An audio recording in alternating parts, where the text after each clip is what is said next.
Does it make any sense that a normal, healthy person would choose death over life? And yet we see, amplified in the latest atrocities going on in Israel, that there is a culture of death, martyrdom.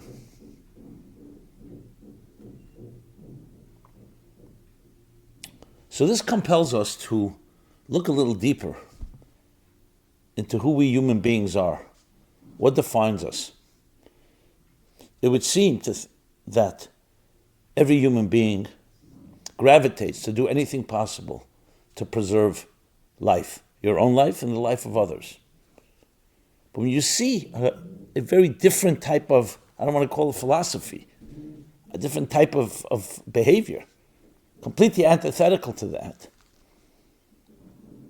it behooves us to dig deeper into the human soul. And it brings to mind a verse in the Bible, which most people would say seems so obvious, but in times like this verse suddenly resounds with tremendous import, tremendous relevance.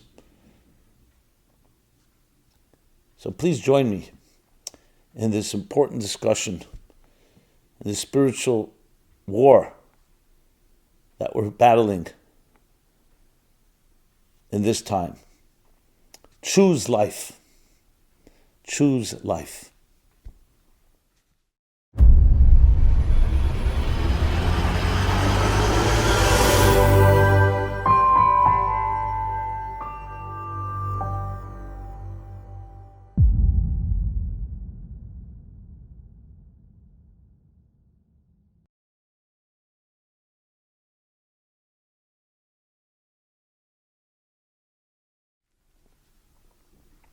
Hi, this is Simon Jacobson, and we will be speaking about Choose Life.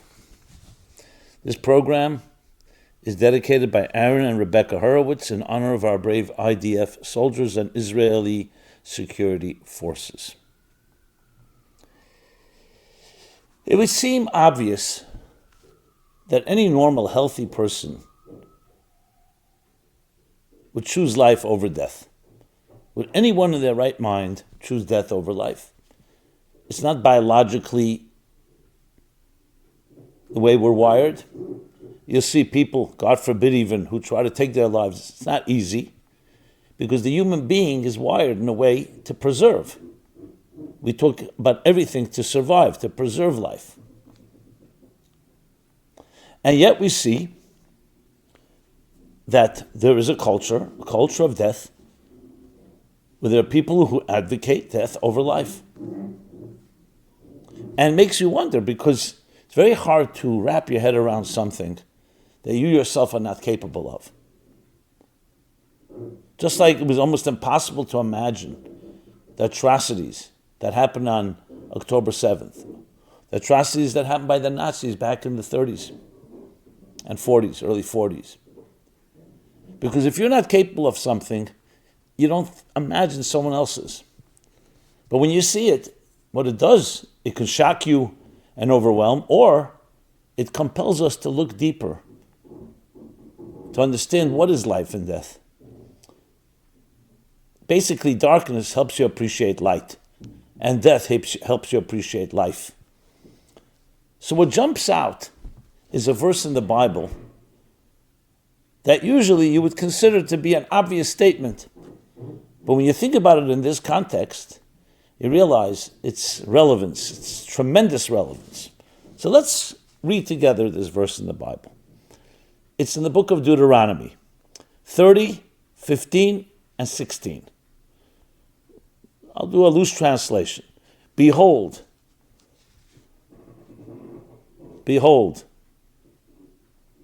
I present you today with the path of life and the path of goodness, as well as the path of death and the path of evil. And then he continues and says the following. I call heaven and earth to witness to witness these two paths, to witness on this day, these two paths, the path of life and death, blessing and curse. And then he continues with a command, choose life.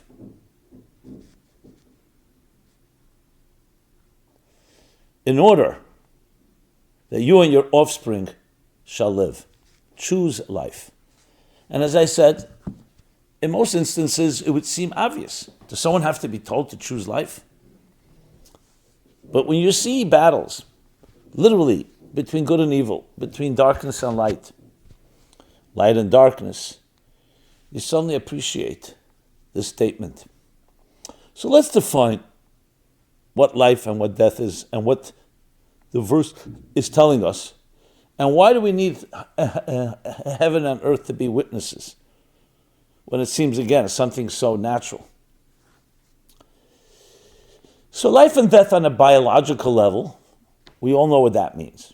Life is the heart is beating, the brain is working, the vital organs are functioning. And there's the biological medical definition of when that ceases, they declare someone as, God forbid, dead. But we also know life and death is not just physical and biological. There's also, you can be alive, and God forbid, a person could be like a vegetable. A person could be alive and walking around and moving, and all the organs are functioning properly, but they feel like a zombie, emotionally dead, intellectually dead. You hear this all the time. I feel dead inside. I feel dead inside, not motivated.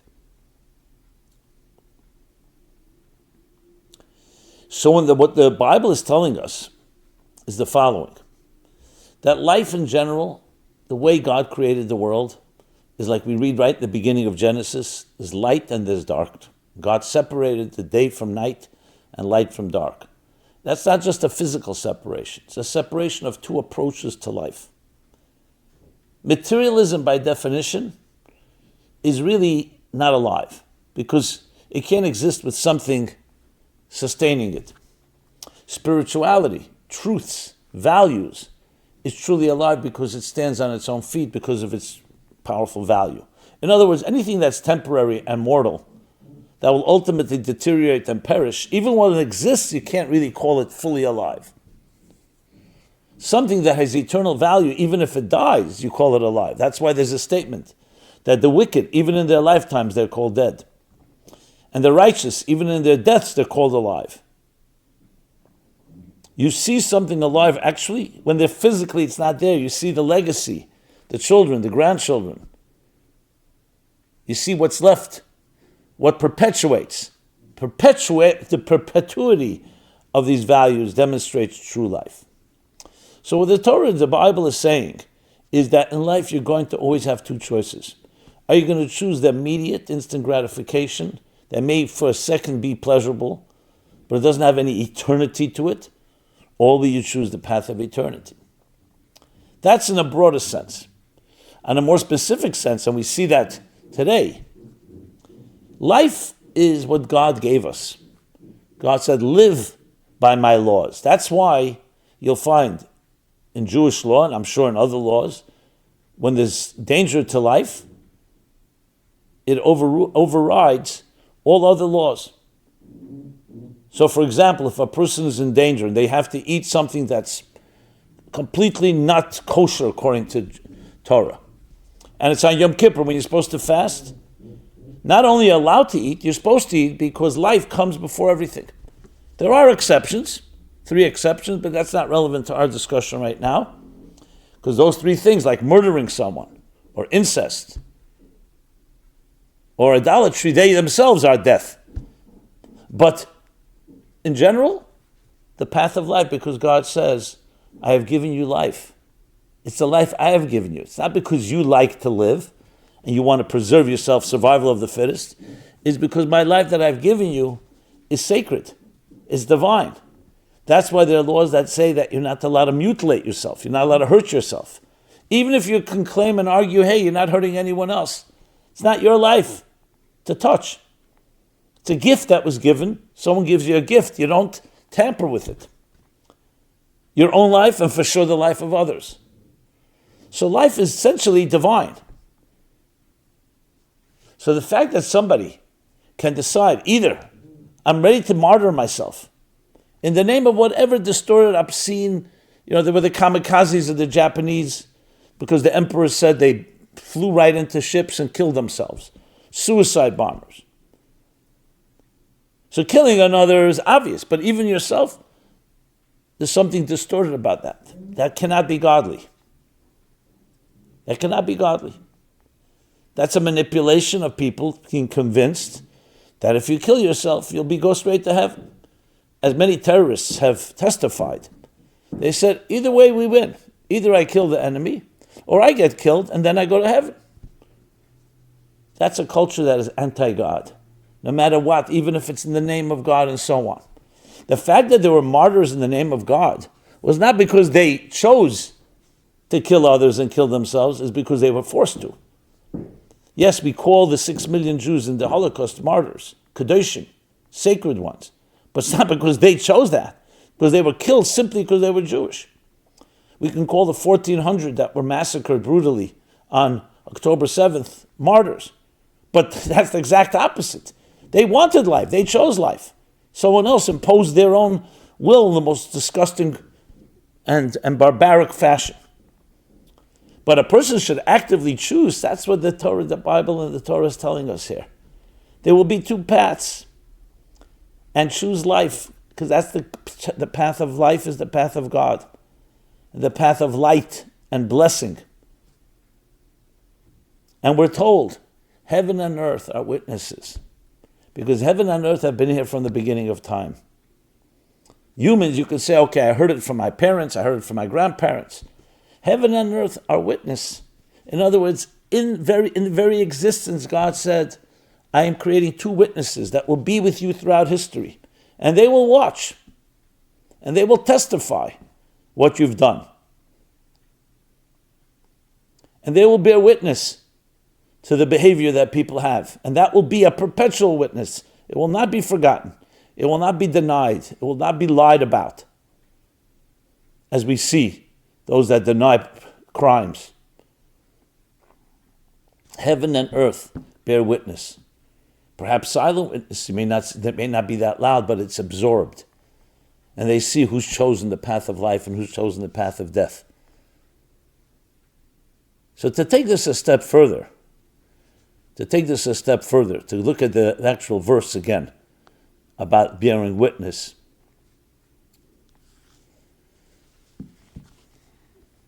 You see, the dignity of life is the dignity of God is because it has a purpose to it. God created every human being on this earth for a reason.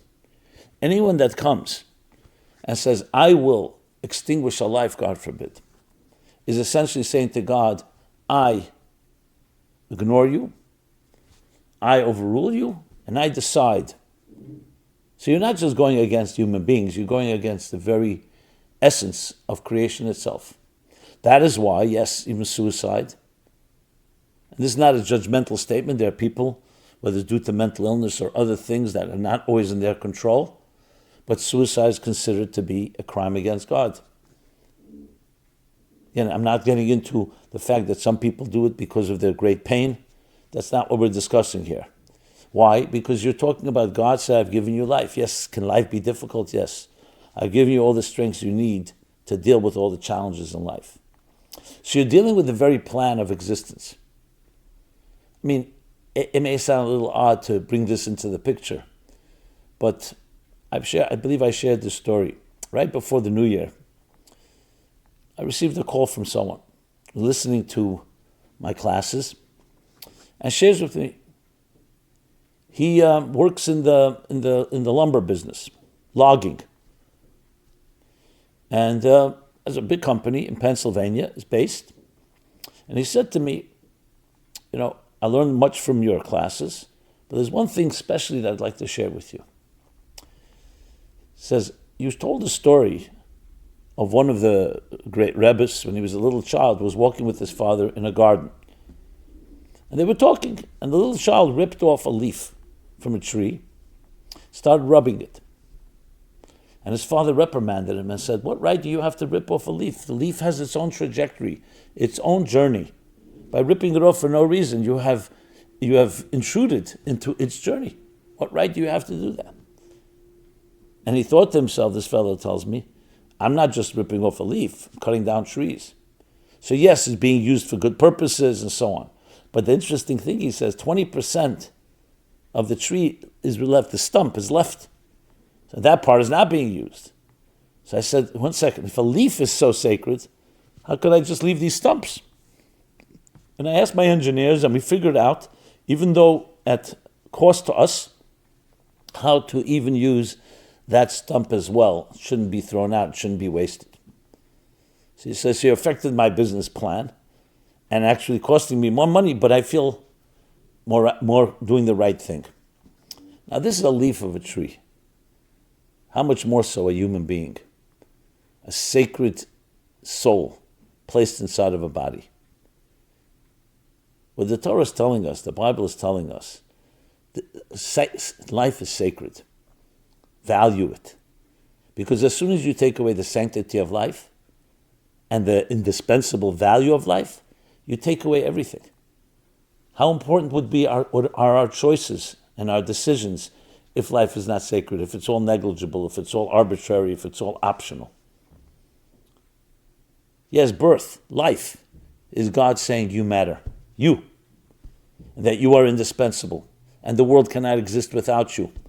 There's a role you have to play that you and only you can fulfill. And the entire cosmic musical composition is not going to be complete without your playing your note, your music, your song. That is the attitude that we were taught by Abraham, our great-grandfather, father of all nations. And that is the attitude that the Bible confirms and states that heaven and earth itself are bearing witness. Are you choosing life? And obviously, not choosing the opposite. And this isn't just about others. That's a given, not to hurt someone else. But even about yourself. And if you see, quote unquote, a religion or a belief system that feels that death is more powerful than life, then you have to ask yourself, this is a religion of God's? This is what Abraham taught? This is what the Bible teaches? God gave life and said, live life. He said, do not destroy. Not even in the name of my name, even in the name of God, do not destroy. If there's a need for discipline, if there's a need for a market correction, so to speak, that's all part of the healing, not part of the death, not part of a death culture. Now, I don't want to turn this into something too philosophical because we're dealing with, unfortunately, the blood is still warm of the deaths that have taken place and taking place in that region. Graves are open. There are people who have still not been identified. So our hearts and our emotions and our pain is tremendous about that.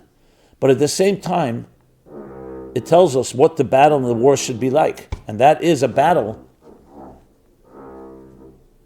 for life. So when this is forced upon us, something we did not want, yes, we join the battle everywhere in the world. So when we see a battle thrust upon us that cherishes and worships death more than life, our response is not only, don't touch us, don't hurt us. That's a given. That we will wage a battle that's stronger in our love for life and choosing life than their choice of death. That's how you fight the battle. That's what this biblical verse is telling us. Choose life. And heaven and earth on the entire planet is watching. So we have a role to play wherever we are, whether it's on the front lines physically, in the Middle East, in Israel, Gaza. We're all on the front lines in this choice. That we need to demonstrate more than ever before how we choose life and we choose light. We choose to bring life to ourselves, to others, to be kinder, gentler, more generous, more refined, and teach it to everyone. Choose life. That should be the banner that we should announce and proclaim to the entire world. Choose life. What a tremendous statement. What a tremendous declaration. Because with everything else follows from there. We're told that when you attach yourself to the source of life, you become alive. As I mentioned, the eternal life comes only from spiritual life. It comes from something that is a value that's greater than just the material world. But at the same time, that's part of the sanctity of life in this material world. It's not just choosing spirituality over material. It means materialism on its own, yes, is lifeless.